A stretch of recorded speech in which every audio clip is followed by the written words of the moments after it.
Support for This News is So Gay comes from the LGBTQ Opportunity Fund of the Cleveland Foundation, leveraging philanthropy to empower LGBTQ communities. Welcome to This News is So Gay. I'm your host, Ken Schneck, editor of The Buckeye Flame, Ohio's LGBTQ newsroom. Thanks so much for joining us. Highlighting here at the top of the show, it is the Buckeye Flame's 6th birthday, and we are celebrating all month. We need your support to keep the flame burning bright. So become a recurring donor to our scrappy queer nonprofit newsroom, and it will support our journalism, which includes This News is So Gay. Go to thebuckeyeflame.com and click donate, and that's how you become a firefly. And speaking of This News is So Gay, it is our last episode of season 1. We're so proud of this 48 episode season, and we are concluding this week. Here's what we're covering on this week's episode. A new report is out examining news coverage of LGBTQ issues. What were the findings there? Pride Month has us celebrating in the present, but what is a piece of LGBTQ history that you might not know? We're going to find out.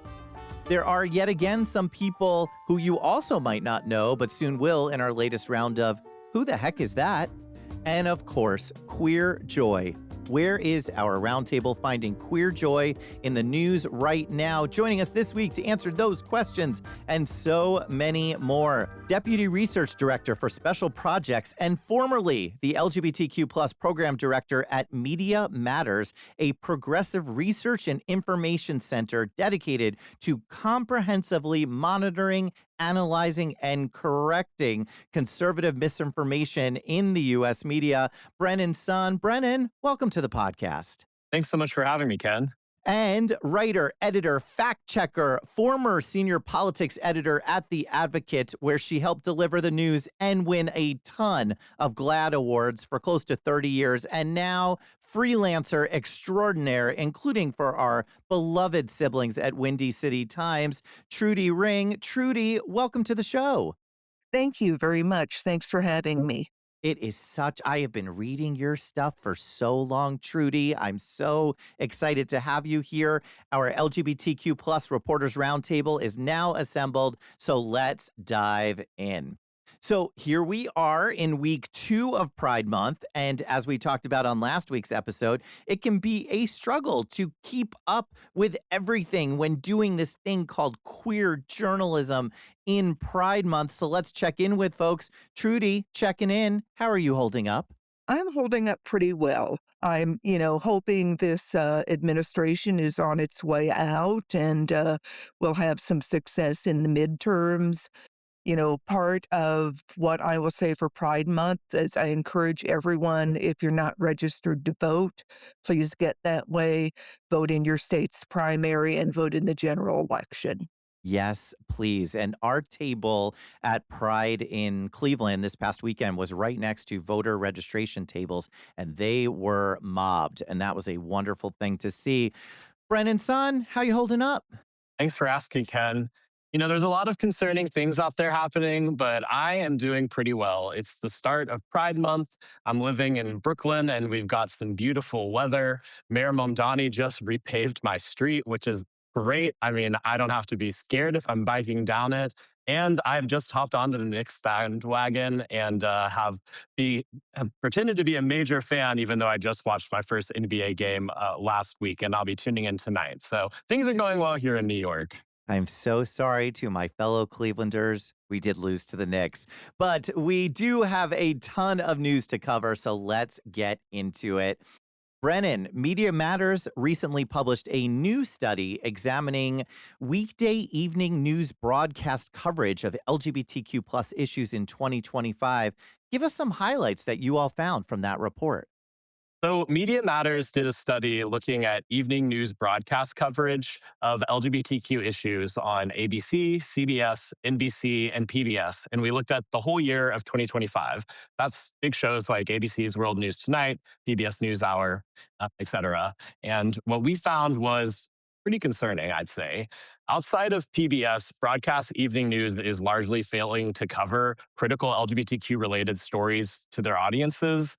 And this is a really crucial time. I think, as a lot of us know, LGBTQ rights are under attack at every single level, whether it's the state level, the federal level, or in our courts.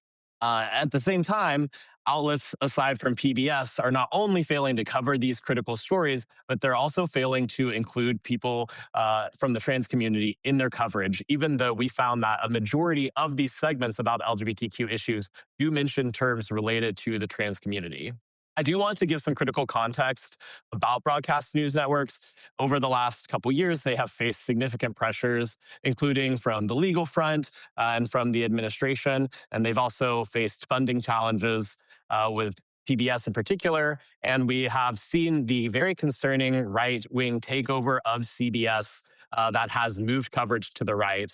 And this is all also happening while we have a president and administration that is extremely skilled in media manipulation. So they do have challenges, but to me, that's not an excuse for this inadequate coverage. Driving down into some of the data, we found that broadcast networks aired almost 4 hours of coverage of LGBTQ issues, and PBS aired about 82% of the coverage. That was for about 3 hours and 8 minutes across 67 segments. All of the other networks aired fewer than 20, with ABC just airing 3 segments. You can see more of the data in our report on MediaMatters.org. And then we also looked at the appearances by members of the trans community in segments. We were looking at segments that fell into 2 buckets: ones that either had like a guest interview where they brought someone to discuss the issues live, or segments that cited people in pre recorded clips. And we found that PBS had 10 segments that featured the voices of trans or gender nonconforming people or their parents. Of course, sometimes it's stories about minors. And the other networks completely failed. CBS and NBC each cited a trans person in their coverage in one segment each. And ABC didn't include any trans people in their coverage. And I do want to say that CBS and NBC segments that featured trans guests were really good segments. They illustrated the impact of healthcare bans on trans youth and their families, and the military ban on service members. So it's clear that corporate broadcast networks can do quality coverage. They're just choosing not to prioritize it. And considering LGBTQ people are experiencing uncertainty with different laws taking effect in different states, and the courts putting even some of the limited protections in some states at risk. And so these audiences, LGBTQ audiences and their allies, need to be able to know what's going on in their community. And because of that, these stories merit substantial coverage. And I hope that in this year, 2026, that the other networks can sort of step up their game and meet the gold standard that PBS has set this year. Yeah. Trudy, as someone who's written for LGBTQ plus publications for so many years, what has it meant to you to be able to center LGBTQ plus voices in your coverage for these many years?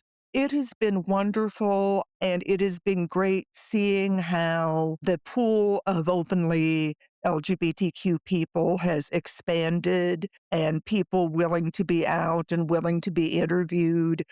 It used to be in The Advocate, if we had any, gay adjacent celebrity, we put them on the cover, or any small independent film with gay or trans characters.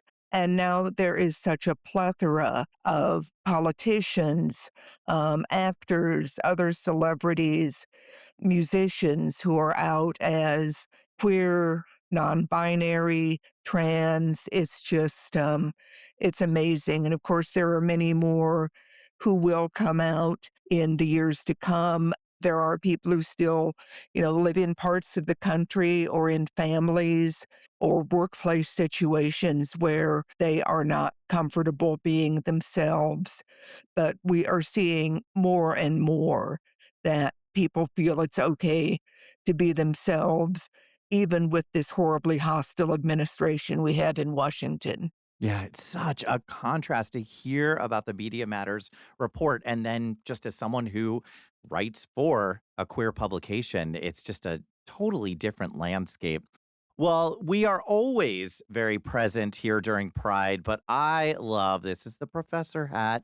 I love being able to take a look back. Trudy, you wrote an incredible piece that I've shared so many times. It was a few months ago about lesbians and the Lavender Menace. And I didn't know that specific part of our history here in Pride Month. Tell everybody about that part of our history. There was a time when the women's movement was just getting started, and I was a budding young feminist. I was just a young teenager. But, when the women's movement was just getting started, the second wave, I guess you would call it, really in the late 1960s and early 1970s, no one took the movement seriously. It was a punchline for comedians and television shows and so forth.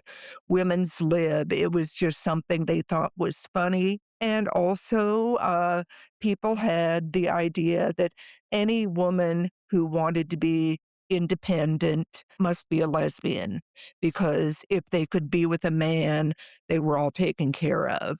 And there were always lesbians in the feminist movement at all stages of it, but there were some people in the feminist movement who wanted to purge lesbians, including the esteemed Betty Friedan, Wow. who helped found the National Organization for Women in 1966. And at a 1969 Now meeting, she declared that the movement was being threatened by a lavender menace, as she called it, and that is lesbians. And, they were afraid that the movement would not be taken seriously if lesbians were present. However, lesbians were not about to go quietly, and they hijacked a meeting of Senate Congress to Unite Women held by Now in New York City in 1970.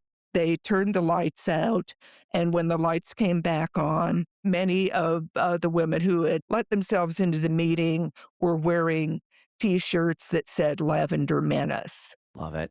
And their fighting back was a start of, the inclusion of lesbians in the feminist movement.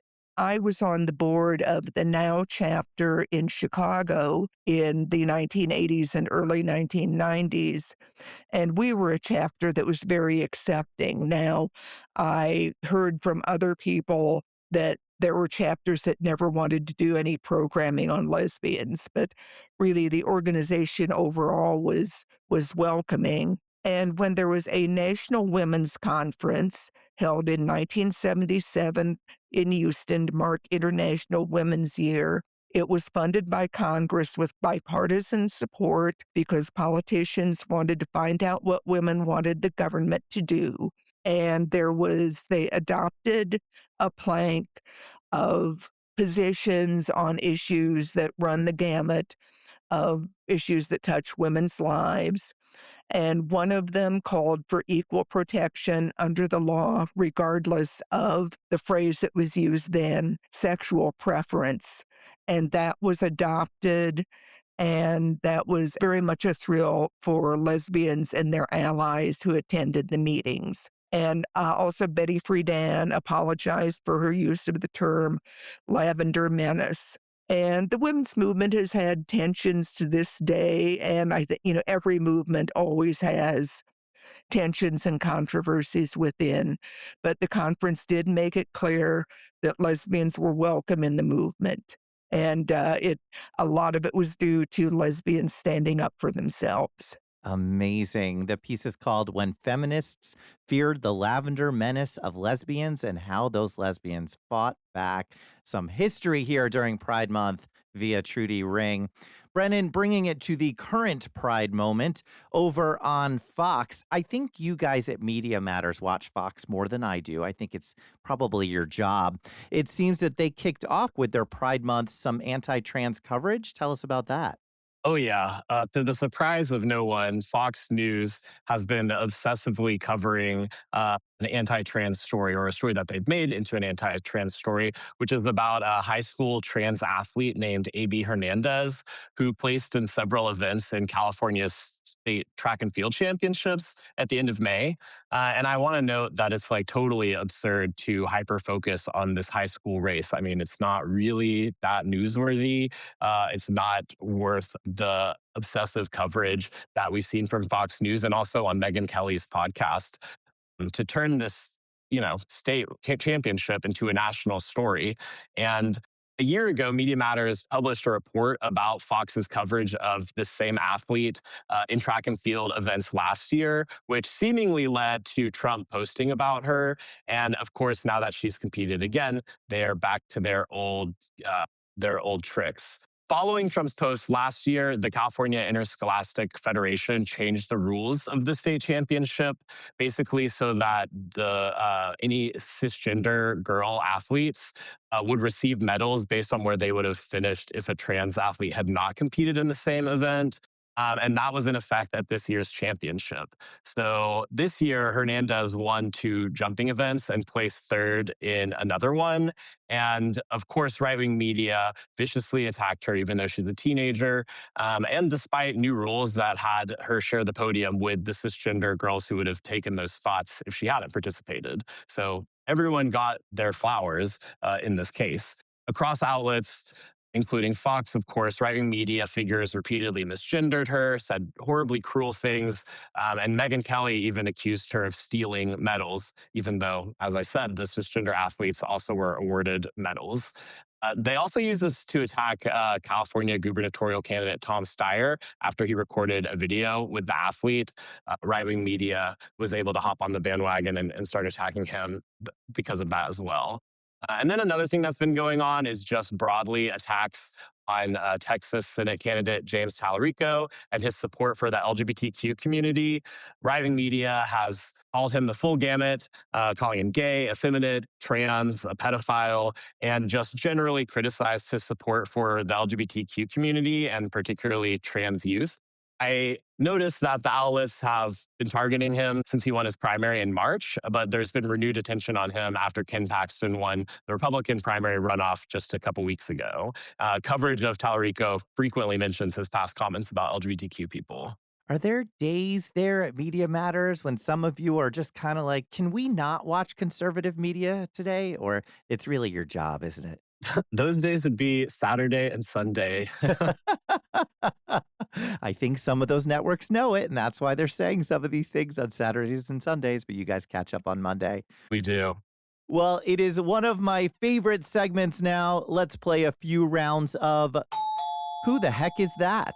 This is where we tell you about some folks whose names you might not know, but you should. Trudy, let's start with you for round 1. Who is Lucian Truscott the Fourth? Well, is a straight ally, and he was one of the first people to cover the Stonewall riots.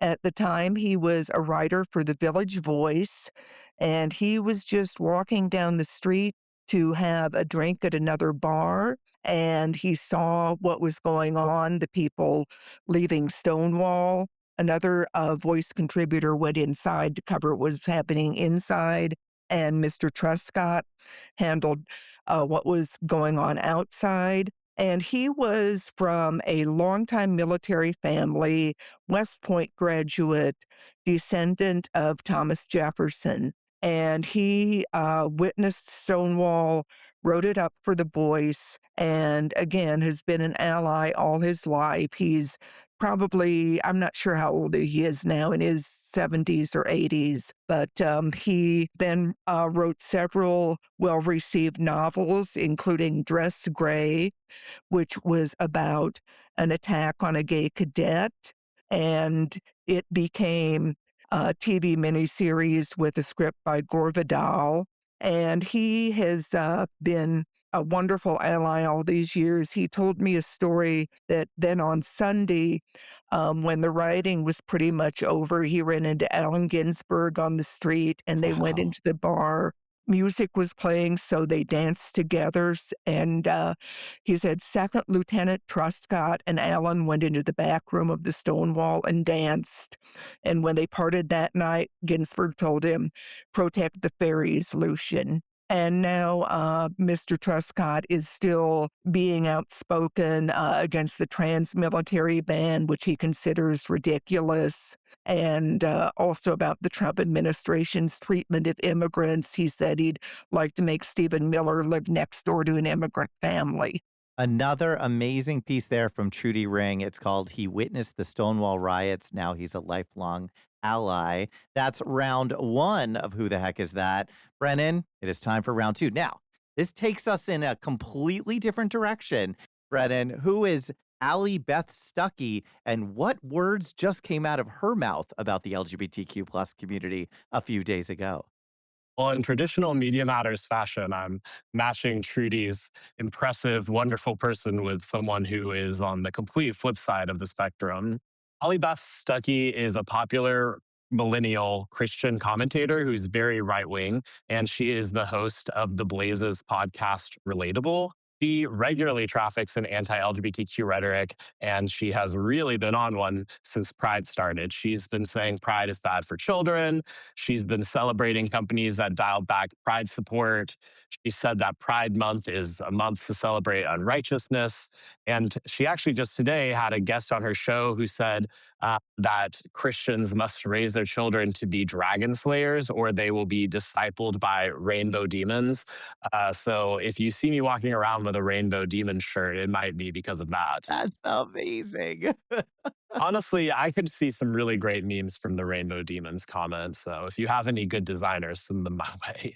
On it. In a recent clip that we posted to our website, Stuckey said that Obergefell created a slippery slope that was, quote, way more slippery than any of us could have ever imagined. And particularly was highlighting her belief that, say, if you say a husband can become a wife and a wife can become a husband, then, quote, why can't a man become a woman? So she's referring to gay marriage becoming a, quote, slippery slope to trans acceptance.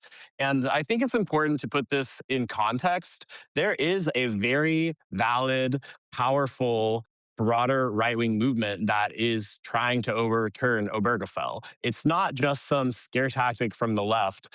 I think a lot of people think that marriage equality is a settled debate, but it's not. The right is working day and night to try to turn it around, and they're not backing down.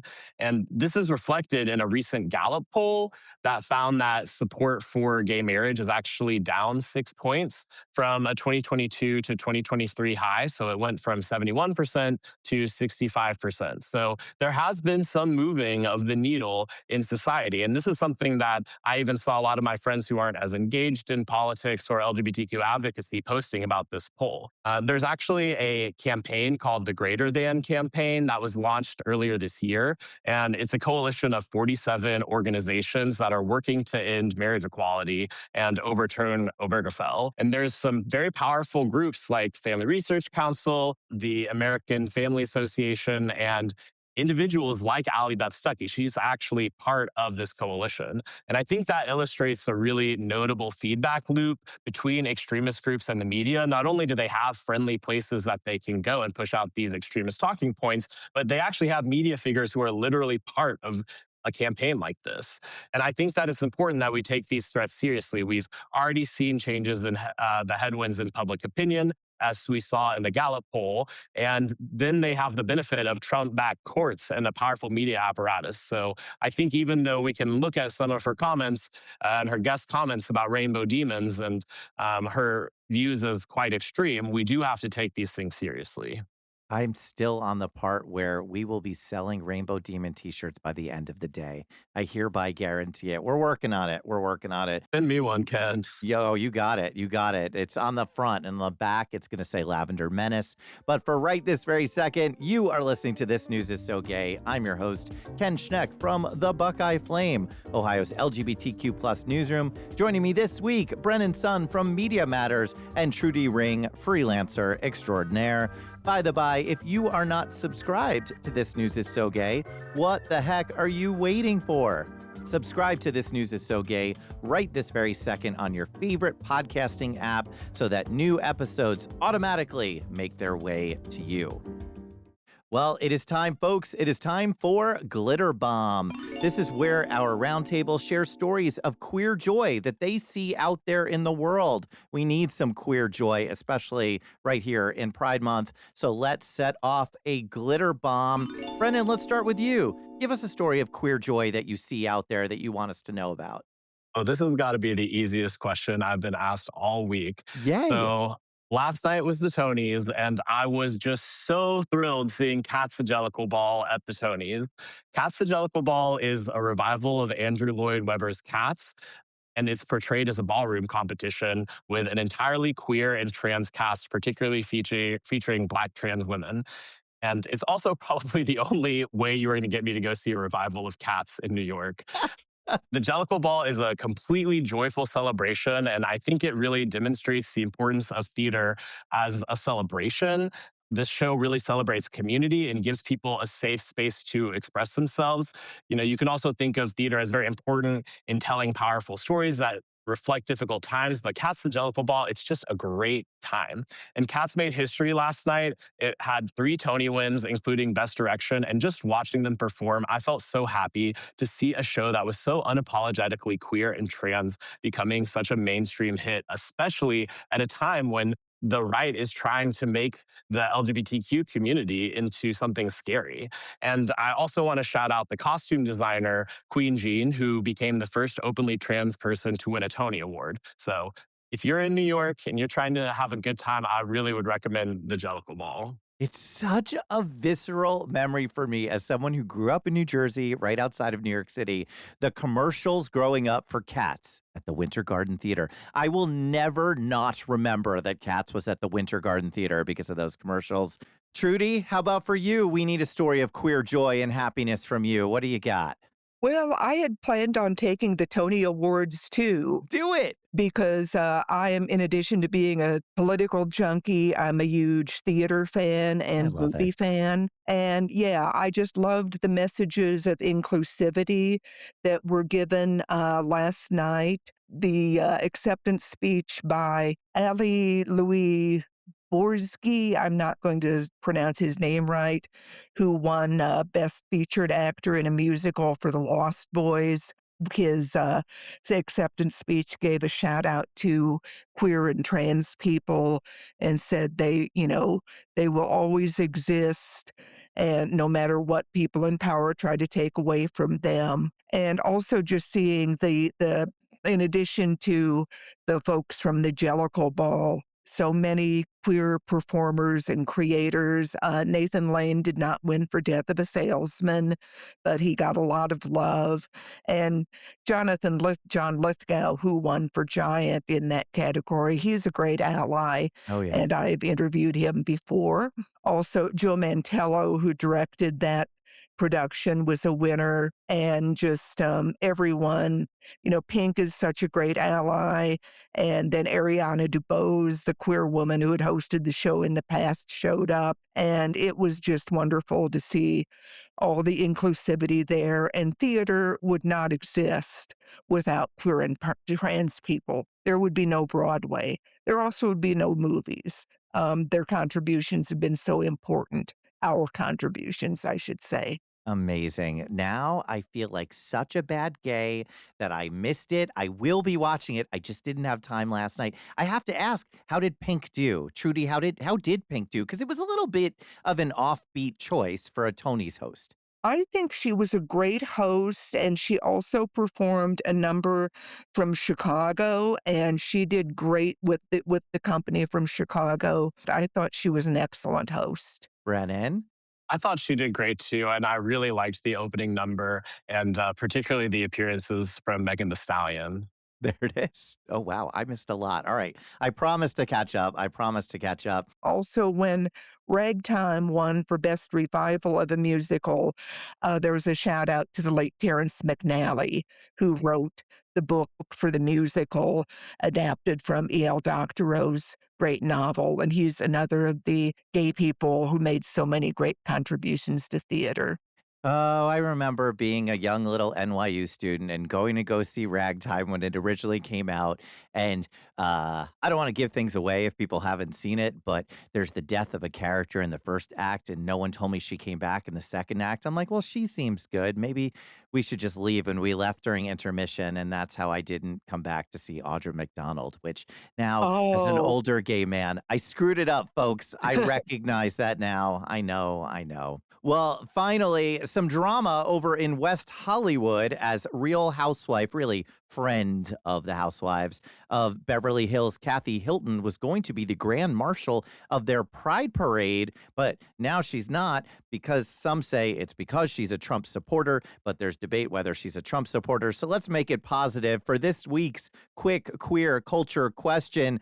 Give me a current LGBTQ plus favorite celebrity who you would replace Kathy Hilton with to be the Grand Marshal of a Pride Parade. Brennan, let's start with you. Who you picking to be a Grand Marshal these days? I'm going to keep the Jellicle Ball theme, and I'm going to have to say Andre DeShields, who plays Old Deuteronomy in Cats and was nominated for a Tony. He's an award winning actor, and he's 80 years old, and he's still got it. Oh my gosh. I saw him as a young person in Ain't Misbehavin'.